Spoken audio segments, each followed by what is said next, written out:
See, I think it's recording. Josh, whenever you're ready, go for it. Cool. Can you guys see I have a slide deck up? Yep. Is that right? Dope. Got it. All right, cool. This is my first run doing Vowel. It's always nice to add another conferencing software to the. And no, the slide deck is not confidential. I can send this along. So hey, I'm Josh Keeling. I am the VP of Markets and Programs at a company called Generac. Well, I'm at Generac, a subsidiary of Generac called Generac Grid Services. For folks who don't know Generac is the largest provider of residential backup generation in the United States. Most of that is fossil generation. They sort of invented the backup generator market for residential. They own 80% of that market. But wisely recognizing that their business would eventually be subsumed by the clean energy transition and have begun to invest and engaged in a pretty aggressive M&A in the clean tech space over the last decade. That has included acquiring a number of businesses, including the subsidiary that I'm a part of, but our very large energy storage company called Pika Energy, Ecobee, one of the largest smart thermostat manufacturers, water heater controls, a bunch of commercial energy storage, and then DERMS and VPP platform from a company called Imbala. I recently came to the company to lead sort of the VPP development side of that, sort of pulling together fleet across a number of areas. My background is I was previously in product development, planning, evaluation at one point in a few different contexts. I worked at Portland General Electric for a number of years, leading their distribution resource planning group, as well as their customer energy solutions group, working in sort of flexible load programs and resilience programs, and did a few bouts of consulting, did some work at a software startup called LO3 Energy that does transactive energy stuff sort of globally. So sort of broad context. But the interesting thing is I never intended to sort of get into policy, but something that you will find in energy is that policy and business are kind of the same. Like they kind of go hand in hand because it's such a highly regulated industry. So especially when I was at the utility, but also, in the real private sector, you end up doing a lot of policy work, and have sort of interestingly found myself increasingly doing a lot of that work, both here in my current role and in previous roles. I actually recently guest taught at Portland State an energy policy course in the graduate school there. It was more focused in the Northwest and more broadly in energy issues. So if you had asked me that this is what I would be doing 10 years ago, I would have been surprised. I'm a quant by training, so I started in modeling. My graduate research is in a field study called system science. I did a lot of agent-based modeling, simulation, engineering statistics, and things like that. And yet here I am today. I'm going to cover a ton of ground. I do want to hit some basics before I get into the VPP specific stuff, because I think it's really important, especially for folks who maybe don't have an energy background. But before I do, if there's anything, Ben or the group, if there are specific things you want to cover or questions or anything, I don't want to just like talk forever without giving you a chance for sort of feedback. I think that's great. Is it okay if we interrupt you when we have questions? Oh, please. Absolutely. Yeah. Great. Yeah. So everybody feel free to do that. But yeah, we've had a few sessions already about VPP and intro and stuff. So just feel free to give us all the hard concepts that you have in mind. Cool. Yeah, actually my hard concepts to start are actually not VPP specific. They're more just like how the electricity sector works, because I think that's one we kind of yada over a few times. and is actually really critically important when we start talking about policy issues, because there's sometimes I think we see things and we're like, well, why don't we do it this way? Or like, why doesn't this thing just work? And a lot of that is sort of rooted in like some of these core issues around how we do regulation, how sort of business operates within the electricity sector. So I'm going to do just a quick like, hey, this is how the electricity sector works and how utilities and wholesale markets work. If that stuff is like, oh yeah, we already covered that somewhere else, let me know and we can breeze through it. Then I'll talk about policy and VPP specifically a bit. And then I'm going to do a little bit of a deep dive on some of the wholesale market integration issues, because that's one that is both sort of a more universal topic in the US. It covers a much broader area and gives a good understanding of some of the sort of core issues and complications that can come up, and then just leave it open for discussion and questions after that. Sounds good. So real quick, like, what do we mean by our electricity system? So there are a lot of components to this, and the reason I've sort of broken it up this way is because in the United States specifically, the way regulation gets done in these different areas is radically different across the country. And there are some major jurisdictional issues. So I just want to call this out. There are wholesale markets where trading happens. There's the actual energy supply and generation, which may or may not exist within that wholesale market. There is also transmission being the high voltage delivery of energy across, so like those giant wires that go through the woods, the ones that everybody complains about having in their backyards and can never get permitted. There is the distribution, which is either the underground or the overhead power that's typically state regulated. There is the retail, which is from a retail perspective, that is the people who sell you electricity and handle your bills and customer service and things like that. There's also just like simply the consumption of electricity itself, which may have nothing to do and may not even be regulated by the broader electric sector. That is what end uses you choose to put in, whether you put in an electric vehicle and things like that. And then there are distributed energy resources, which is a potentially very broad category, but is, anything that stores, generates, or even alters the consumption patterns of electricity. All of these are sort of operate in some cases almost entirely independent of each other. But what is particularly interesting when we get into the virtual power plant space is that it creates a fungibility across these different verticals. And so that's both what's potentially very powerful about virtual power plants, but is also why it gets so messy, because you have sectors that often don't even talk to each other, though they would seem that they would be highly related to each other, or are jurisdictionally isolated from each other. And suddenly you have a paradigm that creates connective tissue between them by creating this sort of fungibility of value between, say, transmission, consumption, retail distribution, things like that.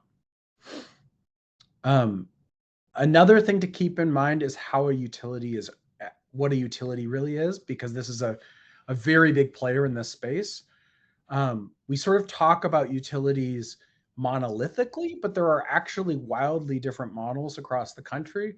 And this is important because the value proposition of virtual power plants and the ease of implementation of virtual power plants and the receptivity towards virtual power plants may be very different across these. So typically when we talk about utilities, what most people sort of have in their mind is an investor-owned utility, and typically a vertically integrated or somewhat vertically integrated utility. So utilities can be defined in two ways. One is that they are either consumer-owned or investor-owned. The vast majority in terms of meters are investor-owned, but the vast majority in terms of entities are consumer-owned. I won't get too much into the details of how different types of consumer-owned utilities, but broadly there are sort of governmentally run ones and then co-ops, which are typically rural. The key difference there is that governmentally run ones are much more driven by policy because they are a department of some governmental body. So, but whereas a consumer-owned co-op answers to its members, which can either create more flexibility or more rigidity depending on what your membership base looks like. But related to virtual power plants, the other important thing is that there are different sort of business model or different types of business models within those ownership models. That is, there are vertically integrated utilities which do all of the things I discussed before. That is wholesale market. They do the wholesale transactions, they do transmission, distribution, retail. But then there are other utilities who only do some part of that. So they may do generation and transmission. They may only do distribution or distribution and retail, or they may simply be a retailer. So in ERCOT, which is fully deregulated, where everything is separate and almost there's virtually no regulation, retailers are fully competitive and people can choose to buy their electricity from whoever they choose. There are different perspectives on what impact this has on virtual power plants. So from one perspective, this having a lot more separation, a lot more different bodies creates a lot more opportunity for creativity.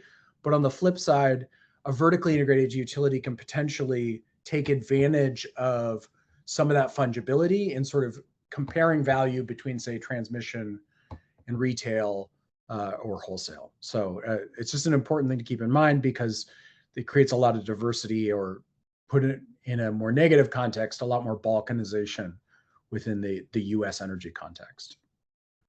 On top of that, looking at all those different functions, there are a wide variety of regulators or lack of regulators depending on the context. The most extreme being in the case of a vertically integrated investor-owned utility, there's regulatory oversight over every portion of that, potentially by multiple parties. So, for instance, if you have a fully vertically integrated utility that also participates in a wholesale market, as is the case in, say, MISO, with, like, say, a utility like Xcel Energy, they may be subject to Public Utility Commission, which is a state-level regulation across every part of their function, while at the same time also being subject to FERC regulation in terms of wholesale transactions. That is on the procurement, generation, and transmission side at the wholesale level.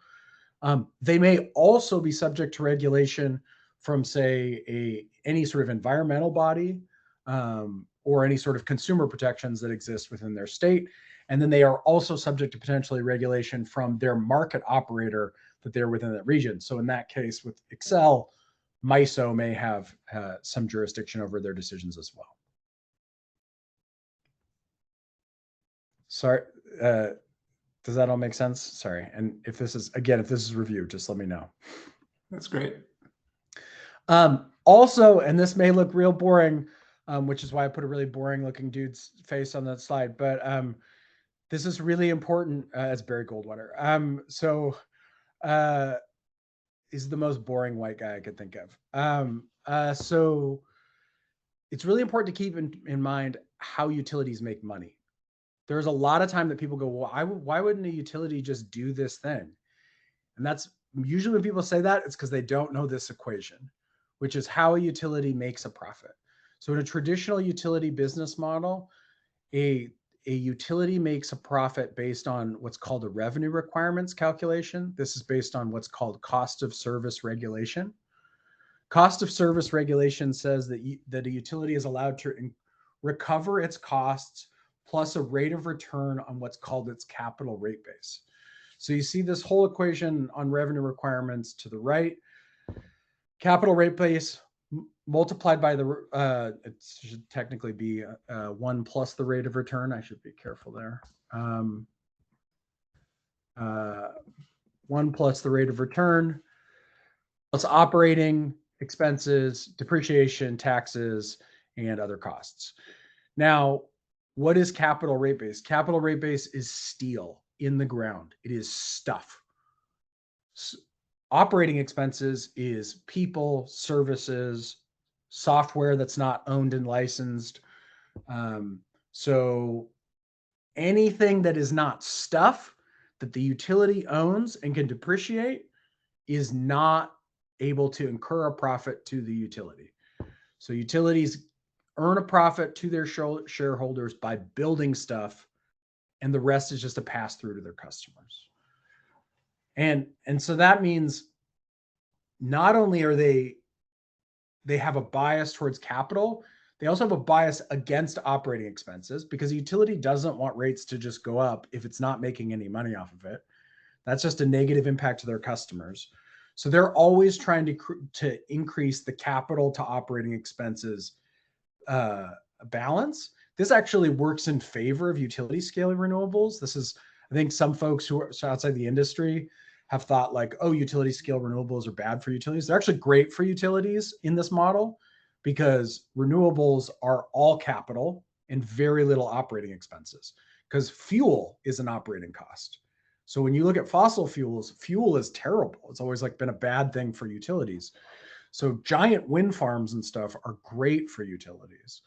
And that's why you actually see utilities get somewhat aggressive on that in that space, so long as they own it. In the sort of, because that capital rate base also only applies to owned infrastructure. So in the case of, say, a PPA, a power purchase agreement with a third party, that would go into operating expenses as well. So this guides a lot of the decision making around a utility. The other thing that's maybe not as well reflected here, but is to keep in mind depreciation. So, and just understand like sort of price certainty. Not only does this bias the utility towards capital investment against operating investment or services, it also biases them towards very long-lived assets, because long-lived assets get to spread that depreciation over a longer period of time and create greater profit certainty for the utility themselves. All of this biases a utility quite a bit against a virtual power plant, because a utility neither owns those assets, nor are those assets particularly long-lived.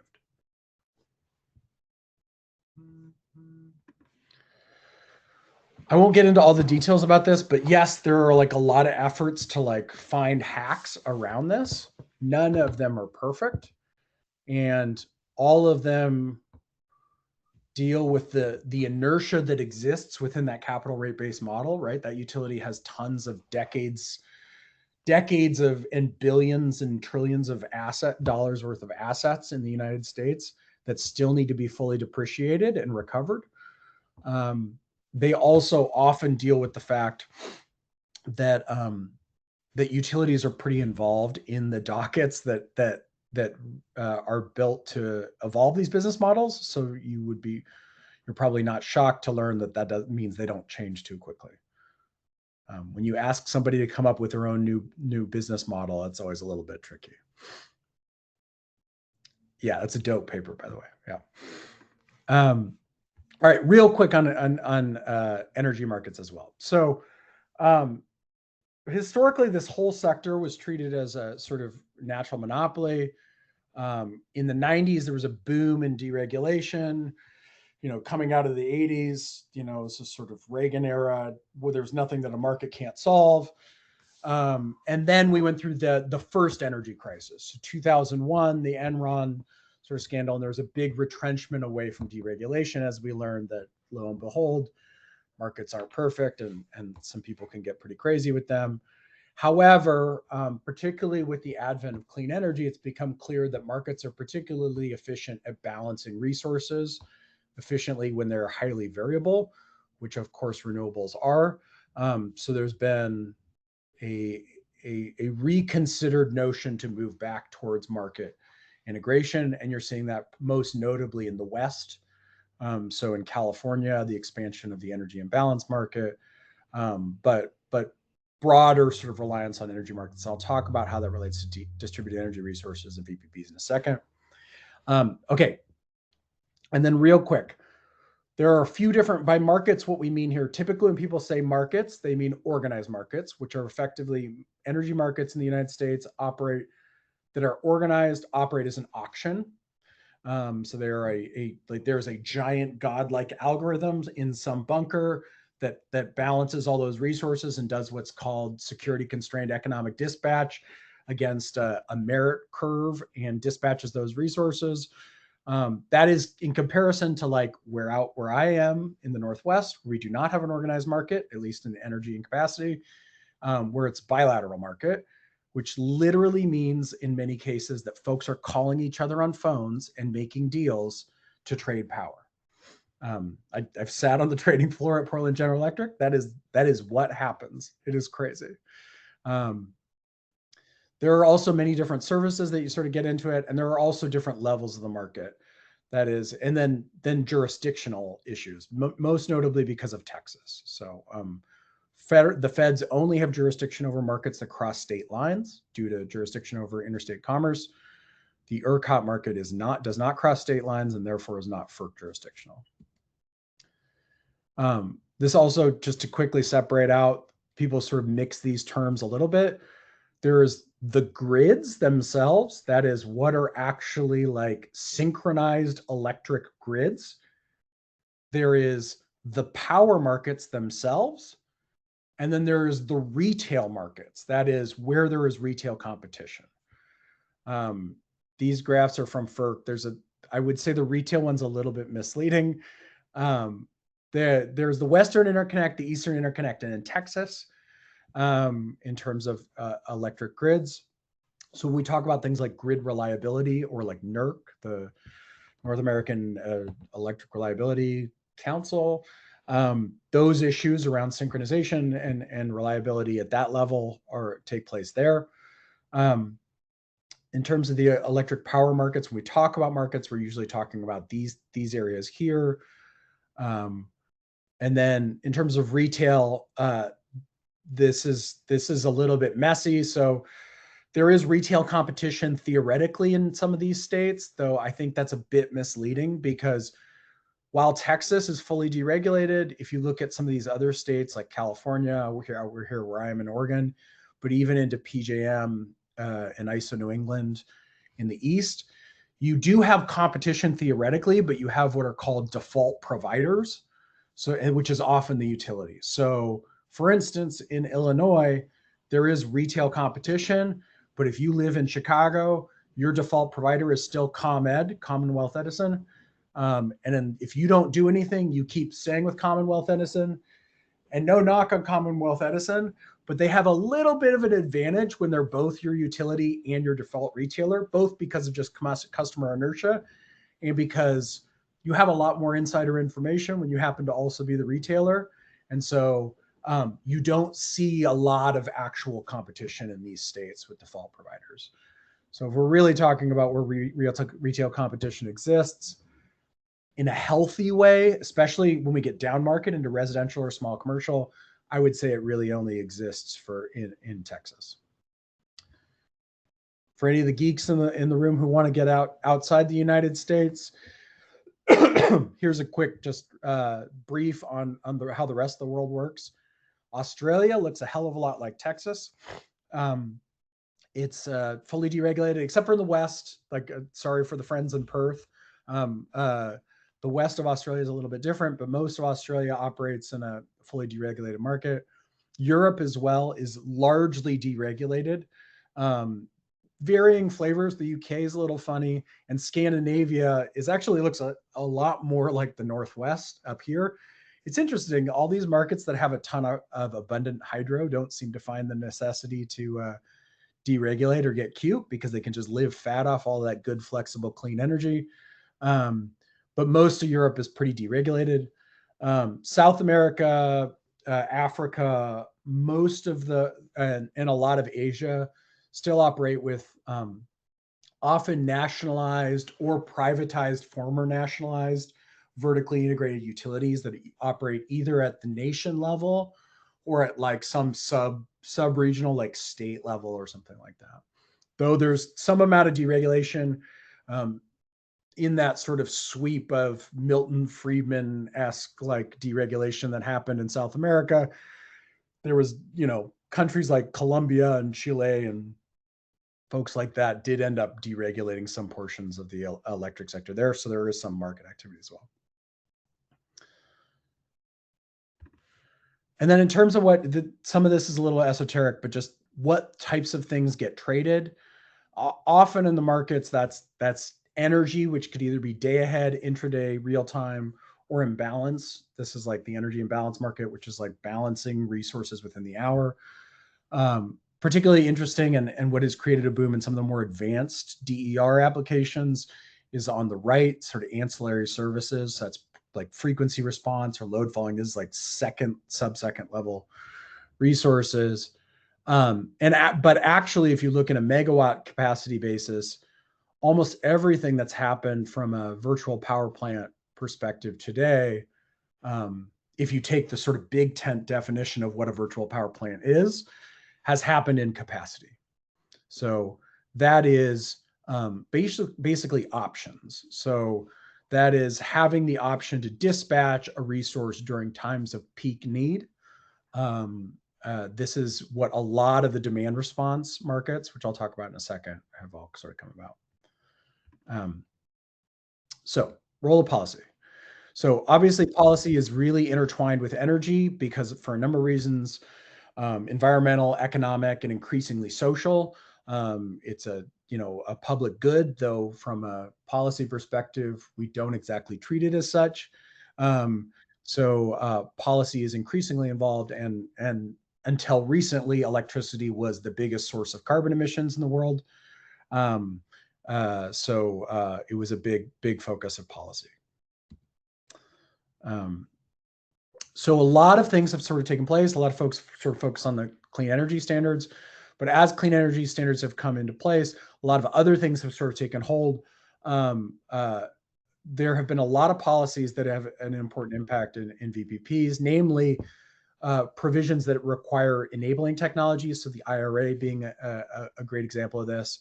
Building electrification mandates, which of course provide a much greater supply of potentially flexible electric end uses and a need for more flexibility as they put more strain on the system. Similarly for transportation electrification, energy justice initiatives. So a great example of this is, say, here in the state of Washington, or just to the north of me in the state of Washington, the Clean Energy Transformation Act, which embedded equity metrics into energy investments like explicitly. There are a lot of good examples of that around the country. Clean fuels initiatives, carbon markets, and then, as we talked about before, utility business reform. Also, however, there are ways that policy can be a barrier to VPPs, and I think this gets missed a lot. I touched on this a bit earlier, but jurisdictional issues can be a major issue in VPP development. Local permitting versus state, public utility commissions, state environmental regulators, market operators versus FERC. Often there are not formal relationships between those organizations. And yet, especially when we get into VPPs, we have to have coordination across those organizations. And it's often very difficult to make that happen. Also, regulatory capture, which is a very real thing. State public utility commissions have a huge influence over the success or failure of VPPs. And while a regulator may say that they hate a utility in some ways, the only thing they hate more than that utility is whatever's coming after that utility, what the alternative is. So it can be often hard to sort of move things forward when you need to have more revolutionary change. Also, a very important thing as we look to scale businesses is inconsistent or sort of bespoke rulemaking. Because so much of what affects distributed energy resources takes place at the state level, you effectively have 50 little laboratories all cooking up different recipes. And if you were trying to scale a nationwide business, it is very difficult to do so without consistent business cases across the country. I would argue this is why you see the only DER businesses that have scaled really successfully nationwide are those that rely on extremely simplistic and near universal business cases and policies that exist. So that is things that rely on, say, volumetric rate making. So solar is a great example, right? Solar is not complicated. It works just because almost every residential customer is billed in kWh. That is one of the few consistent things that takes place across the country. So you can get a somewhat consistent business model. It's still problematic, but it at least has gotten a little bit easier. Regulatory uncertainty is another major issue. So we saw this, for instance, with net metering reform. So it's often difficult. When you are investing in distributed energy resources that go into virtual power plants, you are investing in 10, 20-year assets. And if you don't know how they're going to be compensated after year 5, they get really risky. And it used to be that regulation was relatively stable, which, while frustrating for innovation, is good for investment. It's now very difficult when rate structures are changing every year. You have no idea how you're going to get compensated within a few years. It is very rare that virtual power plants are ever compensated for any term beyond like 5 years. And 5 years is a long term for a virtual power plant these days. Also, time to implementation. So like when policies are even potentially favorable, things can take a long time. I just giving an example from my own experience. Like we're working with the CEC on some of the Diablo Canyon stuff. They're like trying to implement for this summer, but they're not going to finalize rulemaking until May of this year. Like that type of timeline is not unusual for policymaking. That makes it very difficult to move things forward when it takes so long to get policy in place. And then also just related to that, and California is a great example of this, is the sort of additive principle of well-intentioned policy. That is, every time new money or a new idea comes in, it's just adding in a new program or a new funding mechanism. It's not building on an existing base, which, while still good, often ends up in just making things more complicated. So like, for instance, if you're doing virtual power plants in California, you have maybe 5 different funding sources that you can think about, and it's never clear exactly how they work with each other, and they involve going through different bodies, and they have different sets of rules, and sometimes they conflict with each other, and it becomes very, very messy and very, very cumbersome when a lot of the on-the-ground work is being handled by, solar installers or HVAC contractors who are really tradespeople, not used to dealing with like the complex set of eligibility requirements they've got to balance while talking to a customer. So how can policy help benefit VPPs? Well, I mean, obviously encouraging more DERs, but also sort of creating a level playing field for non-utility assets, providing incentives for locational services. So things that often aren't market traded, so resilience, equity, public health, that all sort of helps to encourage DER development and is really sort of out of market payments. Encouraging technology agnostic procurement practices, adding more flexible loads in any case, allowing DERs to provide more services. This is often DERs aren't allowed to participate because they have to go through some intermediary. And so any way that policy can help break down those barriers is helpful. And then also allowing dual participation of resources. So a critical blocking factor in a lot of distributed energy resources and participating in virtual power plants, especially when looking at load-based resources, is the inability to do what's called dual participation. That is, for me to use a resource to both manage my own bill and at the same time provide services into a wholesale market. That is very difficult. Sorry, Ben, I'm running a little long. I, of course, got like way too much content in here. But is that okay? All right. Thanks, dude. All right. I'm going to go quick into DER integration into wholesale markets, and then I'll stop. We can talk. We'll have like maybe 15 minutes for questions. Cool. Okay. So let's talk about FERC real quick, because this is the hot thing that everybody wants to talk about in policy. So until recently, what we call DERs in wholesale markets, everything was just called demand response, even if it wasn't actually like load shift. This was largely due to 2 FERC orders, really spearheaded by a former FERC chair named John Wellinghoff, who's now at Voltus, and really motivated by just like the insane capacity prices in PJM and ISO New England in particular.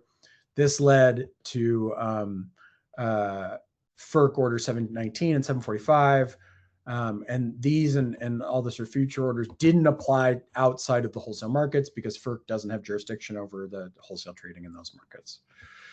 So first is FERC Order 719. This required the inclusion of demand response. This is really what established the initial entry of load in any way really participating within markets. So for the econ folks in the room, the weird thing about the way markets work in energy historically and still today, honestly, outside of demand response, they largely treat demand as wholly inelastic, even though that theoretically should not be true. So it's really just a one-sided market. So there's a supply curve that's based on bidding behavior. That supply curve just meets a demand curve, and that's the clearing price. By including demand response is meant to, at least in some sort of hack, allow it doesn't allow bidding of demand, but it does allow demand to bid as supply. And in that sense, allows some modicum of elasticity to be revealed. One note I want to make on that is that in 719, the one caveat there was that in some cases, there are markets where there are vertically integrated utilities participating in wholesale markets. So MISO or SPP are the examples of this. And in those cases, you have, as I sort of mentioned before, the state and the market itself both have jurisdiction over wholesale purchases. And the states argued that they should be allowed to opt out of this demand response requirements because of concerns over reliability. There was a big fight over this, and the states won. And for that reason, there is not a lot of wholesale market participation for demand response historically in those markets, because many of the states, in MISO in particular, opted out. 745 sort of broaden this to ensure benefits more broadly. Thanks. Kind of note on SPP. Yes. And then or sort of laid the groundwork for putting in more rulemaking around energy storage. Energy storage is a particularly weird resource because historically the power sector had completely segregated load and generation. Demand response made that a little bit messy by saying that load could pretend to be generation, but energy storage completely changed the game because it is inherently both load and generation at the same time. And so how that gets treated within markets is a particularly sticky issue.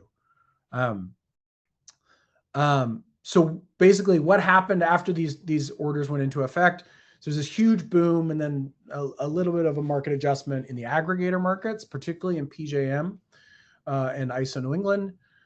There was also a huge boom in the frequency reg market when that opened up in PJM. Which actually led to a lot of the early behind the meter storage development, as well as one of my faves, water heater controls. So a lot of interesting water heater control models were developed in the PJM market to meet frequency regulation. However, while frequency regulation is very lucrative, it's a very shallow market because in megawatt terms, you need a whole lot less of that than you need of just energy and capacity. So that all got soaked up pretty quick. What we really want to talk about is FERC 2222. So in 2020, FERC 2222 was passed, basically said that you have to allow aggregated DERs to participate in wholesale markets. Or put another way for this group, that VPPs should exist. Like that's effectively what FERC was saying, is that you should be allowed to do that. And FERC 2222A is technically what we're dealing with now. This was an amendment that clarified that opt-out part that I talked about in 719 is null and void with respect to FERC 2222. So while they can continue to use the opt-out for demand response only resources, if those resources are shown to be mixed in any way with a DER that is non-demand response, they are not subject to the opt-out.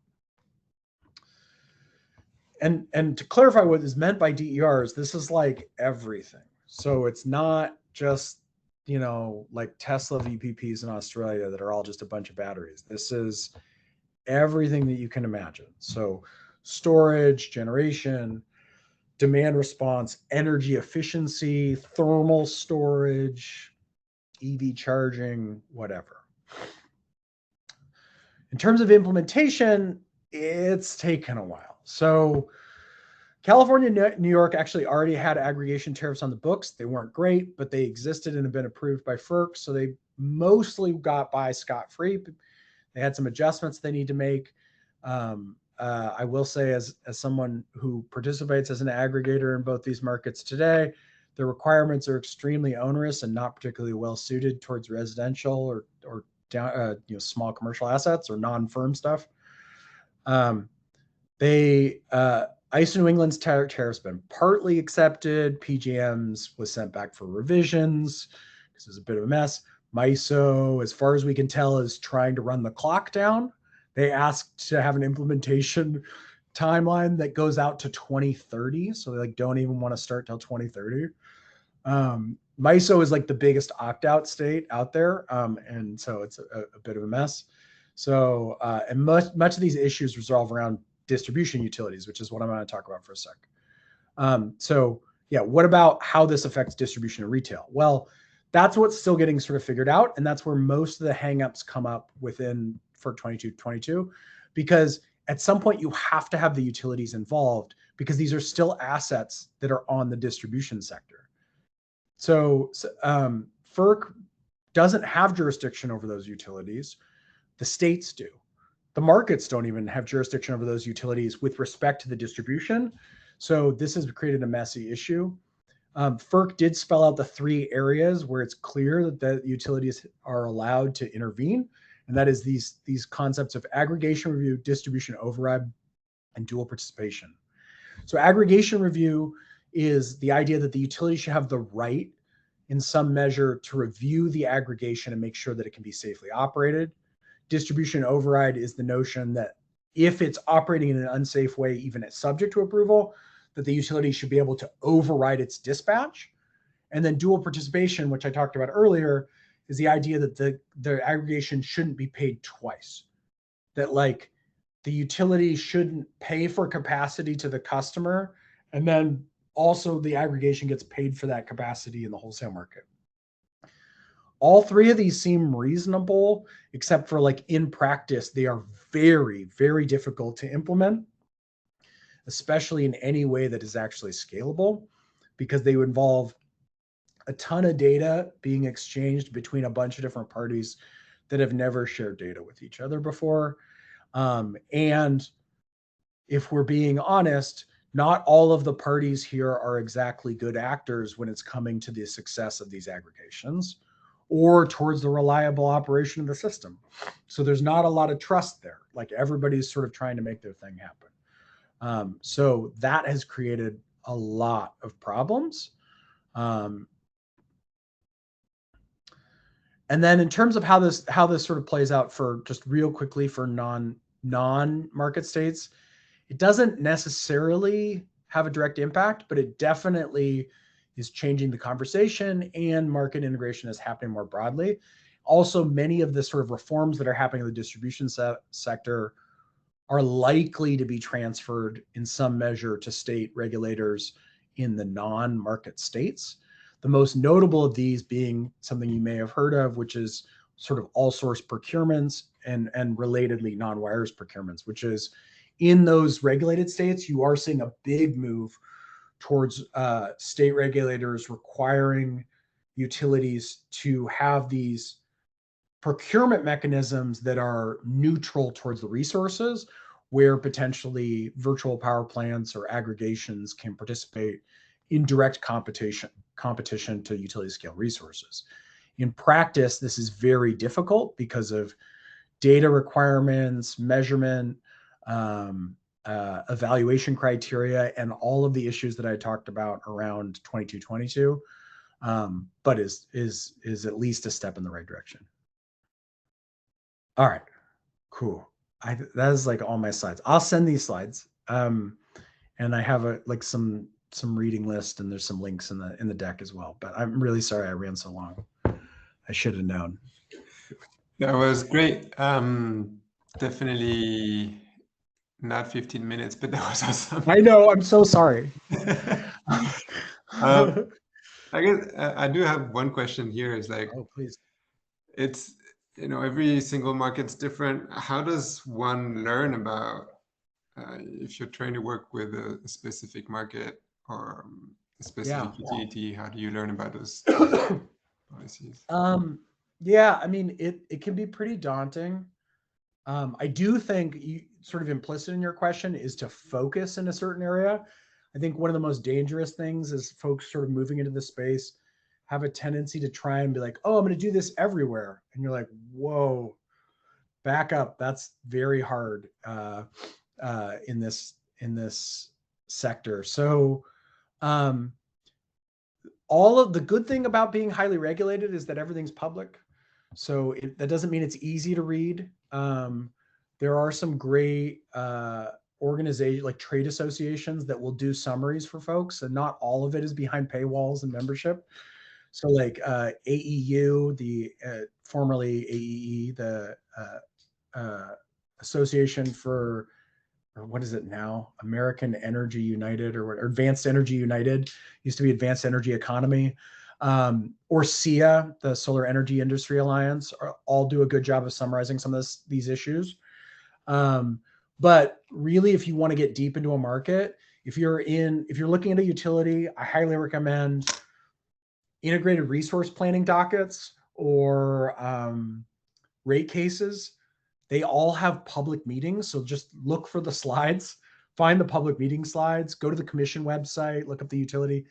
I mean, they're commission websites, so it's state government. It's not great, but like, if you're willing to bear through it, you can get some good stuff. On the market level, all the markets have pretty good websites and have pretty good documentation. I think public meeting materials are almost always the best places to look for some of that stuff, because it gives you a good summary and then you can dig in. Because I mean, even like, I think CAISO does a great job, but their website can still feel pretty impenetrable when you start getting into the actual regulatory dockets if you're not used to doing it. So, but yeah. Thanks. Anyone has other questions? Yeah, I have one. Thanks, Josh. This was great. I wanted to go back to the issue of dual participation and just ask if you've seen any particular states with either utilities or commissions within the state that have made any particular progress on solving that issue. Like, who's kind of the leader there? And like, yeah, what's the current state beyond just being a big barrier at this point? I mean, I wish I had a better answer for this, but no.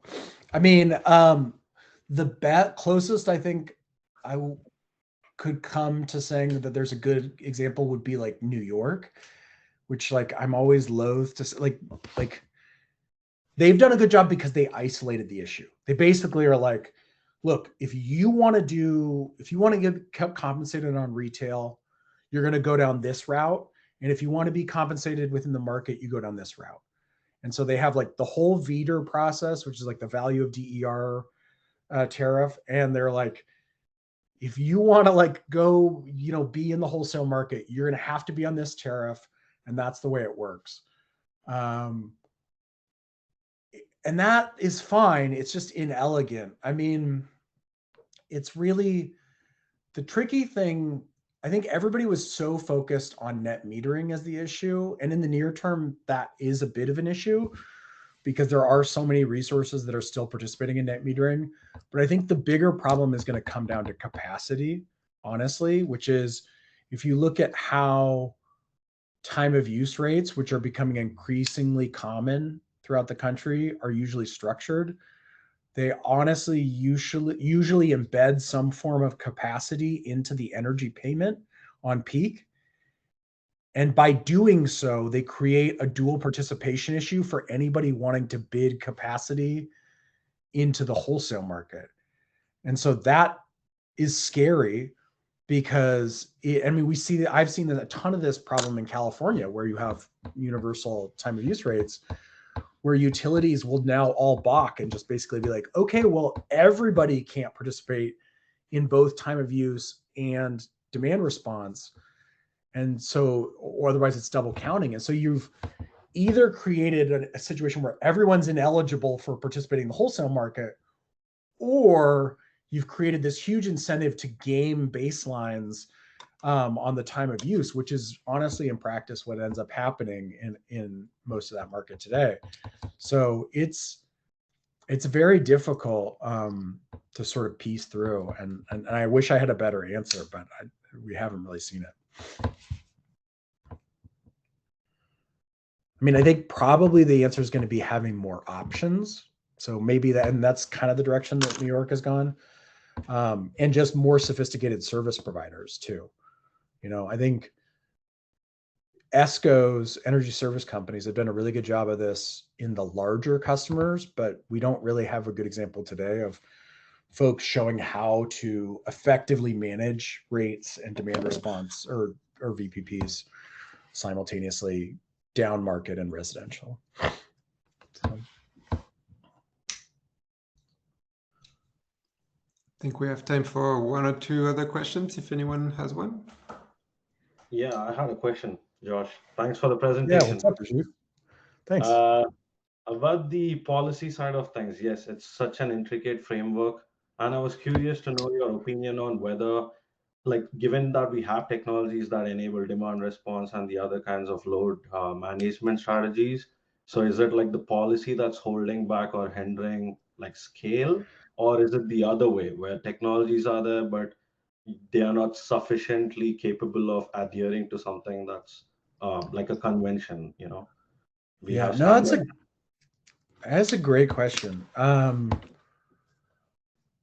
I don't think it's a technology I think it's that's not like a either or. I think it's mostly not a technology problem. Like most of the technologies there are some technology problems, which is like, I think you're starting to say like interoperability stuff. Like we're all way behind on things like 2030.5. We should have done that faster. Now, we definitely point our fingers at the policymakers and be like, you know, you guys are implementing that standard in like 12 different ways in 12 different places. So that's also a problem. But it's mostly not a technology problem. I don't want to say that that policy is the problem. It's just that like, I definitely feel like it's having consistency and clarity in policy would be much more effective than the amount of activity that we have. Like right now, we're all trying to solve the same problem 15 different ways within even the same state. Like, and it's just like, if we could just agree on some common principles across at least the major markets in the United States, we would be in so much better shape. And honestly, I would say from the perspective of a VPP developer, I would take less money for more clarity and certainty, you know, like, because what I think policymakers often lose is that the cost of risk in development gets priced in.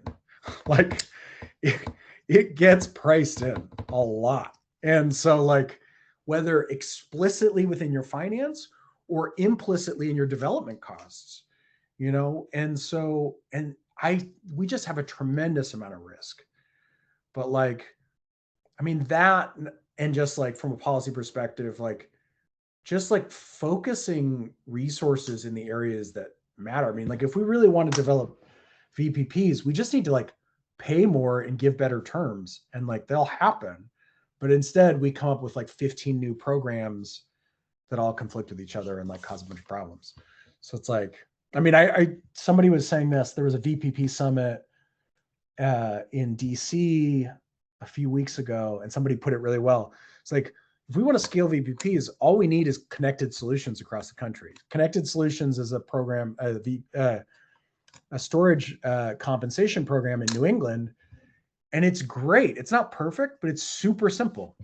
I pay like $250 a kW year to batteries, and they have a performance measurement, and it's got I think it's a 5-year term, and it's like relatively certain, stable, generous incentive, and it works. It's not perfect, but like that honestly would go a lot farther than like coming up with any new, like a new program, just having a simple mechanism. So Awesome, thanks. Yeah. All right, it's time, I think. Awesome. Thanks so much, Josh. Really appreciate the time, and the presentation was very detailed. Yeah, totally. Sorry I ran so long. No problem. But yeah, thank you for taking the time. And if you send me the slides, then I'll share them with the rest of the community. Will do. Awesome. Cool.